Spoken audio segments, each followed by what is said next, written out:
Assalamualaikum warahmatullahi wabarakatuh. Waalaikumsalam. Sebelumnya perkenalkan, nama saya Cantika Salsa Auralian. Nama saya Irsyad Muani Rafi. Nama saya Iksan Kamarullah. Nama saya Farah Muhammad Bey. Oke, di sini kami dari Universitas Al-Azhar Indonesia berencana untuk mewawancarai kakak nih terkait dengan progres atau proses brand manager seperti itu. Sebelumnya boleh kakak perkenalkan dulu. Oke, terima kasih untuk waktunya. Jadi perkenalkan, di sini nama saya Ayu Matondang. Saya di sini sebagai asisten brand manager di Hisana Group dan kebetulan saya pegang produknya Prosci. Oke, baik, Roscik ya kak ya. Oke, mungkin bisa langsung masuk ke pertanyaan aja. Yang pertama untuk segmen utamanya nih kak, apa sih kak segmen dari produk Roscik ini sendiri? Jadi segmennya kita itu pastinya ke masyarakat umum ya. Jadi masyarakat umum, terutama keluarga dan juga para pekerja yang memang mencari cita rasa khas ayam panggang Indonesia. Oke, kalau untuk segmen prioritasnya itu apa sih kak kalau boleh tahu? Kalau segmen prioritas dari kita itu adalah pastinya keluarga dari para karyawan itu sendiri dan juga karena harga kita yang sangat terjangkau, pasti dengan masyarakat dengan ekonomi yang menengah ke bawah sih. Oke, tadi kan kakak udah nyebutin segmen-segmennya nih. Kalau boleh tahu, penting gak sih kak untuk menentukan atau memahami segmen-segmen tersebut? Sangat penting sekali, apalagi untuk kita Roscik itu sesuai banget dengan sebenarnya dengan moto kita yaitu hangat, cepat saji, praktis dan juga cocok untuk momen sama keluarga. Oke, baik. Selanjutnya ada pertanyaan kedua, Kayu. Apa USP proporsi nilai utama produk Roscik, Kayu? Kalau USP kita itu pastinya ayam panggang kita ini tuh udah pasti dikemas dengan bumbu khas Nusantara. Dan metode penyajian kita itu sangat sehat karena kita memang tidak menggunakan minyak, yaitu kita grill. Gitu. Oke, pertanyaan selanjutnya, bagaimana memastikan USP tersampaikan jelas di iklan?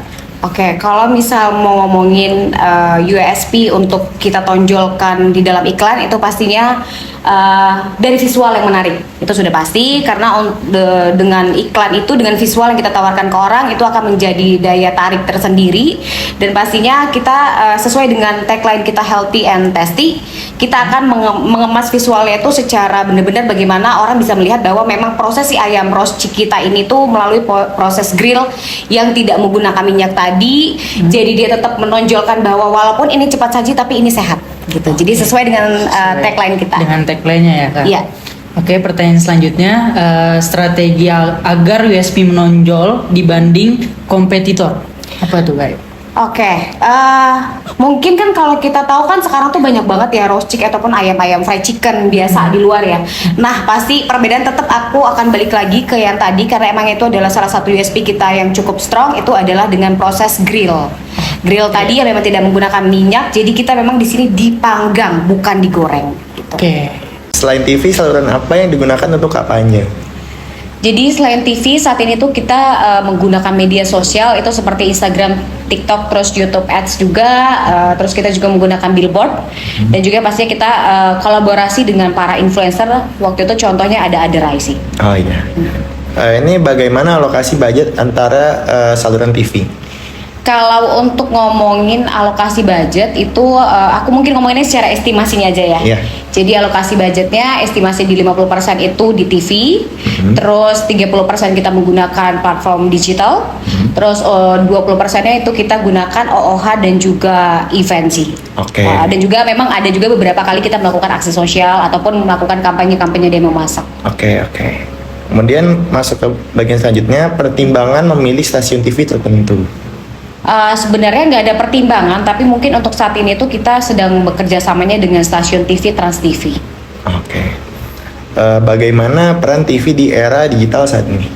Oke, kalau misalnya peran TV di era digital sekarang tuh menurut kita itu masih sangat strong ya, karena memang membangun kredibilitas dan juga awareness lokal, terutama bagi brand makanan lokal ya seperti kita lah. Oke. Nah kak, lanjut ke pertanyaan keempat, hubungan seperti apa yang ingin dibangun lewat iklan? Hubungan yang ingin kita bangun melalui iklan itu pastinya adalah hubungan kedekatan kita terhadap pelanggan ya.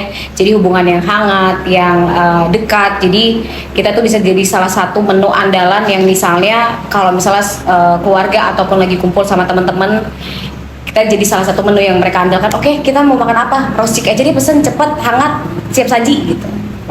Nah, selanjutnya cara menjaga loyalitas pelanggan lewat iklan tuh gimana sih, Kak? Kalau menjaga loyalitas pelanggan terhadap iklan itu pastinya kita menggunakan program promo secara berkala ya di e-commerce. Jadinya pelanggan bisa dapat harga yang sangat-sangat murah juga, dapat enaknya juga, dan pastinya kita menjaga kualitas dan juga rasa dari ayam kita sih. Nah, Kak, selanjutnya ada cara merespon umpan balik ke konsumen tuh gimana, Kak? Oke, kalau misalnya untuk merespon umpan baliknya, kita tuh udah punya spesialis untuk tim digital marketing kita, di mana mereka kita tugasin untuk ngerespon semua feedback apapun itu, baik itu kepuasan pelanggan ataupun mungkin ada komplain, walaupun sejauh ini belum ada komplain ya, untungnya. Jadi kita sudah fokus untuk meminta mereka untuk ngerespon apapun itu, supaya pelanggan kita tidak hanya mendapatkan dari rasa enaknya, tapi merasakan kepuasannya sendiri sih. Oke, selanjutnya Kak, pertanyaan sumber pendapatan. Yang pertama, bagaimana menetapkan target penjualan dari kampanye Roscik, Kak? Oke, untuk menetapkan target penjualannya itu pastinya kita harus survei pasar dulu. Nah, nanti dari survei pasar itu akan keluar, kita bisa menganalisis hasil survei pasar tadi. Lalu nanti dari situ juga kita bisa ngelihat dari proyeksi jangkauan iklan yang udah kita buat sih. Oke, pertanyaan selanjutnya, metrik lain selain penjualan langsung apa tuh? Oke, saat ini tuh metrik lainnya itu kita fokusnya ada dua, yaitu yang pertama brand awareness pastinya. Lalu yang kedua purchase intention. Purchase intention itu lebih ke kita fokus ke daya beli masyarakat sih. Bagaimana daya beli mereka? Apakah mungkin dengan harga sekian mereka lebih tertarik untuk membeli ke situ sih? Oke. Baik, pertanyaan selanjutnya, cara menyeimbangkan tujuan jangka pendek versus jangka panjang itu apa sih, Kak?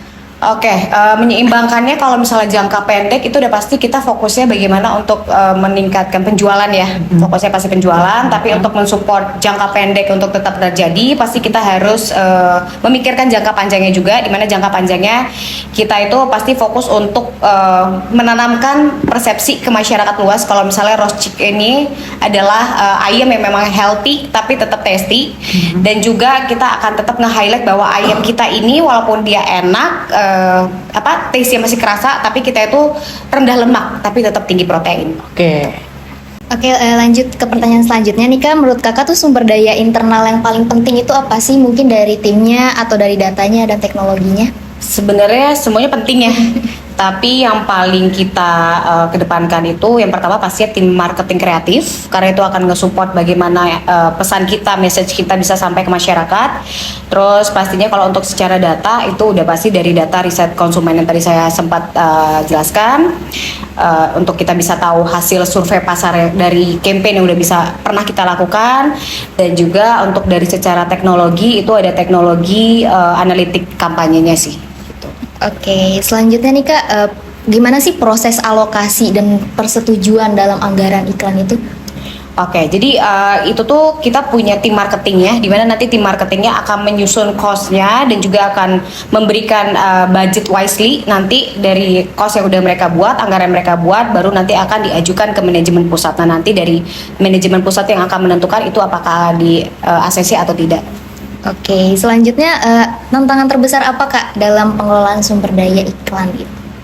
Tantangan terbesarnya pastinya menentukan ini ya, lebih ke momentum untuk promosi dengan jadwal untuk pembuatan iklannya sih.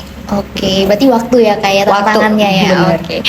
Selanjutnya pemanfaatan data atau riset konsumen dalam kepuasan iklan. Memanfaatkan apa? Oke, itu pemanfaatan datanya pasti itu kita dari hasil si survei konsumen tadi dengan analisis media monitoringnya, dari situ bisa kita gunakan untuk menentukan pesan dan waktu tayang yang terbaik. Oke, kita lanjut ke bagian 7, aktivitas kunci. Yang pertama nih, alur kerja campaign dari ide hingga tayang itu gimana Pak? Oke, pastinya kita akan riset dulu kebutuhan kita itu apa aja. Lalu setelah kita dapat needs-nya, biasanya sih kita akan buka open pitch untuk ke agency. Setelah kita ketemu sama agensinya, kita akan nge-brief agensi, lalu dari situ nanti akan keluar namanya ide kreatif. Nah, dari ide kreatif itu biasanya udah ada timeline ya dan segala macam untuk masuk ke nextnya itu ada produksi. Nah, dari produksi itu nanti kita akan masuk selanjutnya itu di tahap media planning. Jadi di mana kita akan nge-blast campaign kita ini, apakah kita hanya menggunakan TVC atau kita misalnya menggunakan digital juga. Lalu nextnya dari setelah itu tayang, kita akan melakukan yang namanya evaluasi sih. Gitu. Oke. Kemudian aktivitas paling kritis kayak briefnya, produksi atau media planningnya gimana tuh, Kak? Itu sebenarnya dibilang kritis, dua-duanya lumayan kritis ya, lumayan poin utama karena dengan brief dan media planning itu keduanya saling berkesinambungan karena itu akan menentukan apakah message kita bisa sampai dan efektivitas jangkauannya sejauh apa. Oke. Kemudian cara memastikan jadwal dan anggaran sesuainya itu gimana, Kak? Pasti dengan tadi yang sempat aku mention itu sudah harus ada timeline. Jadi timelinenya itu nanti yang akan jadi acuan kita untuk bisa kita kontrol by manajemen sistem kita juga. Oke. Kemudian yang terakhir proses pengambilan keputusan kreatif. Nah ini peran kakaknya nih sejauh apa? Nah kalau untuk pengambilan keputusan kreatif itu sebenarnya marketing manager itu tetap memimpin, tapi tetap balik lagi semua keputusannya untuk approval ataupun ACC-nya itu tetap di manajemen pusat ya. Oke.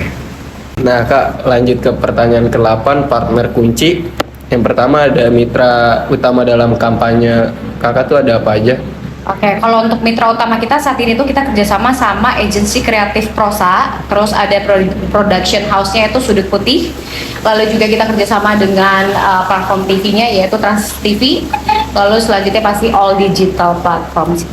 Nah selanjutnya ada kriteria pemilihan dan evaluasi agensi. Kalau kriterianya pastinya kita akan melihat dulu background dari reputasinya mereka.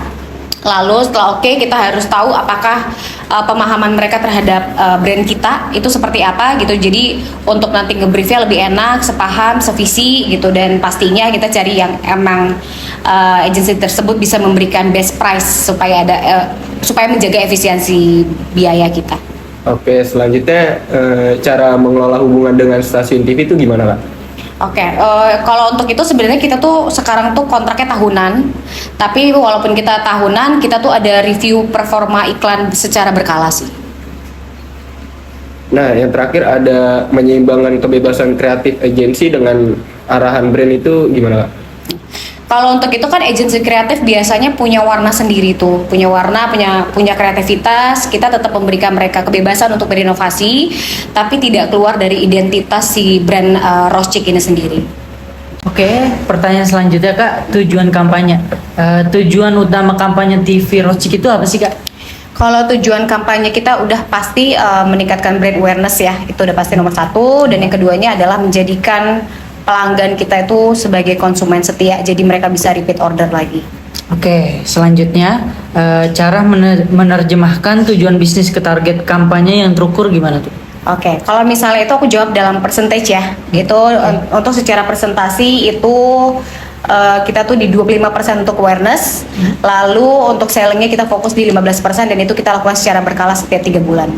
Oke, pertanyaan terakhir, tujuan sekunder yang biasa menyertai itu apa Kak? Itu udah pasti membangun citra kalau Roscik itu adalah ayam panggang yang sehat dan enak sesuai tagline kita healthy and tasty. Oke, selanjutnya kita mau ngomongin soal pesan iklan nih Kak ya. Untuk pesan utama yang harus diingat oleh penonton tuh apa sih Kak? Itu udah pasti ayam panggang yang sehat dan juga lezat. Tapi memang di sini kita juga menawarkan kemudahan karena memang kita sudah punya banyak outlet, jadi orang bisa beli secara langsung ataupun kepraktisan dengan orang bisa beli online. Oke, selanjutnya tuh fokus pesan yang ingin Kakak sampaikan kepada penonton tuh apa? Fokusnya adalah ini tuh selain lezat dan enak, kita itu adalah ayam yang hemat juga karena memang banyak promo yang menarik yang kita tawarkan dan juga yang tadi kepraktisan bisa beli di mana aja. Oke, selanjutnya cara memastikan pesan itu relevan dan mudah dipahami oleh penonton. Oke, di situ kita menggunakan visual keluarga modern ya, dengan narasi yang mudah dipahami masyarakat, jadi penyampaiannya juga lebih enak. Oke. Oke, selanjutnya kita ke pemilihan saluran TV. data apa yang digunakan untuk memilih stasiun TV kayak profil penonton, program?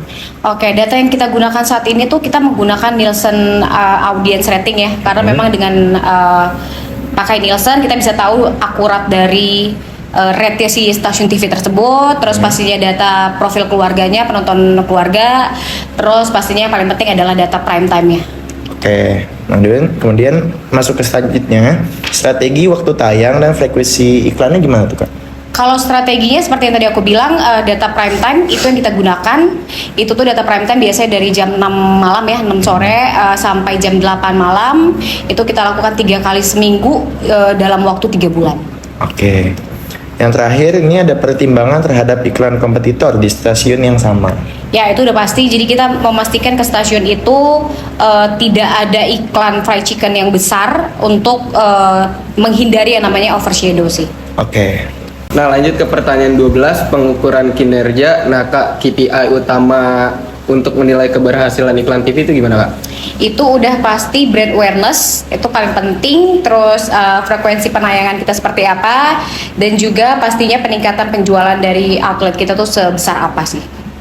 Oke, selanjutnya metode pengukurannya itu gimana sih, Kak?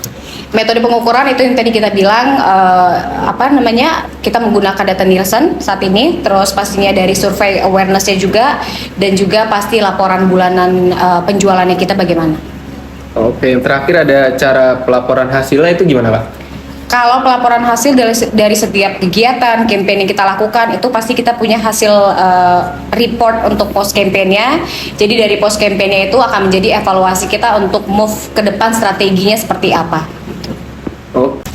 Oke, mungkin segitu aja Kak pertanyaan dari kita. Sebelumnya terima kasih banyak udah meluangkan waktu, udah membagi ilmunya nih sama kita-kita. Jadi sejauh ini kita udah lumayan paham mengenai brand manager itu sendiri. Sebenarnya mau Kakak tambahkan?